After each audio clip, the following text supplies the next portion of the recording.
Today, we will discuss the different if functions, if or, if and, if not. Before we go to our topic, it is important that you must know the basic if statement, which I already discussed in my first video. You must fill in logical test, value if true, value if false. For logical test, you can use greater than, less than, or equal sign, or any of the two combined. For our example in basic if function, scenario is if temperature is more than 37.5, value should be go home. If less than 37.5, value should be enter. For the formula, logical test is A9 is greater than 37.5, value if true is go home, value if false is enter.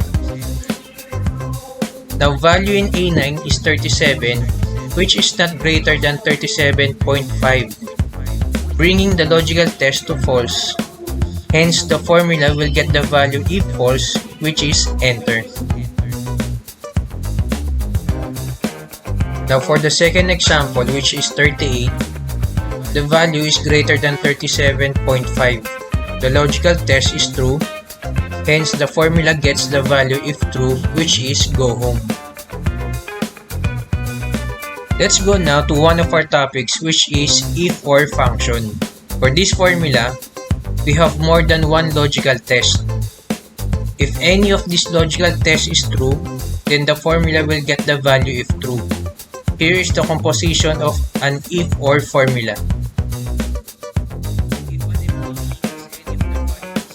For our example, in a single cell if formula, if an employee has any of the following symptoms, colds, cough, itchy throat, value should be for interview. If not, value should be just enter.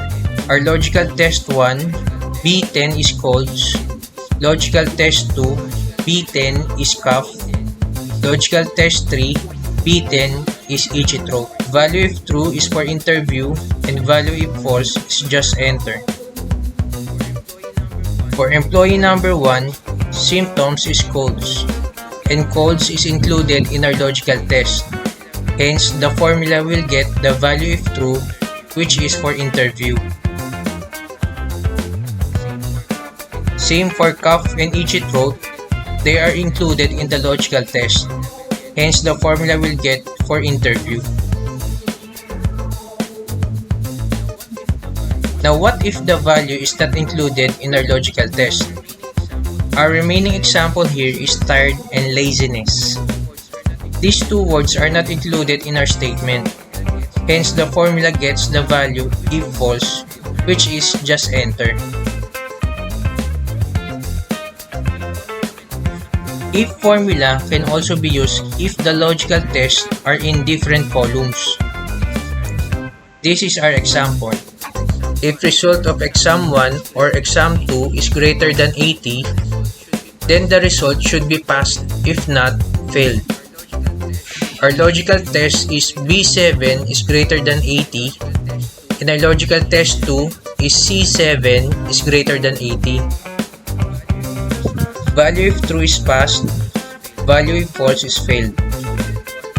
For student 1, result of exam 1 is 82, and 81 for exam 2. Both B7 and C7 are greater than 80, hence the formula gets the value if true, which is passed. For student 2, result of exam 1 is 79 and 80 for exam 2. Both B8 and C8 are not greater than 80, hence the formula gets the value if false, which is failed.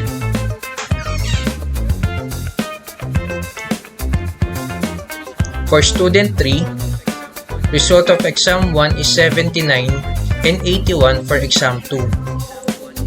Exam 1 is less than 80 but exam 2 is greater than 80. since if or formula will get the value if true, if any of the logical tests is correct. In this example, B9 is false, but C9 is true. Hence, the formula gets the value if true, which is passed. Our next topic is if-and function.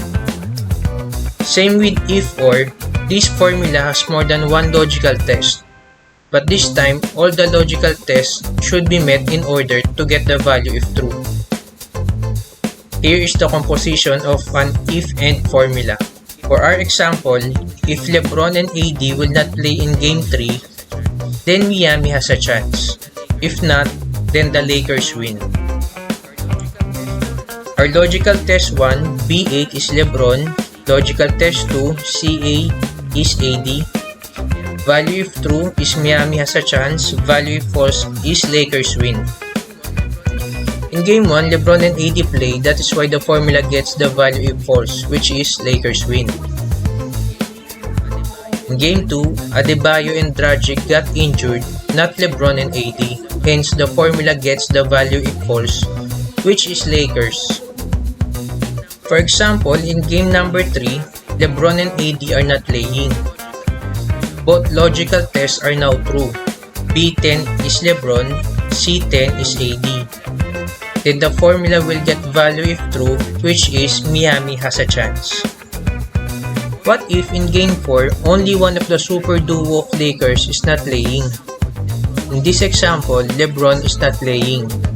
Then all logical tests are not met. Hence, the formula will get the value if false, which is Lakers win. For if not function, this formula has only one logical test. Unlike the previous statements, if not formula reverses the logical test. Here is the example of if not function. For our example, if the country is not Philippines, then the value should be non-resident. For the formula, logical test is A7 is Philippines, value if true is non-resident, value if false is resident. Since not function reverses the statement, if the reference cell is not Philippines, then the formula will get the value if true, which is non-resident.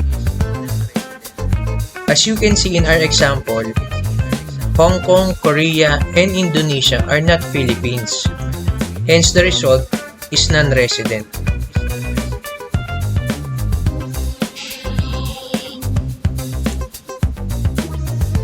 That's it guys. I hope you understand these three different if functions, the if or, if and, if not.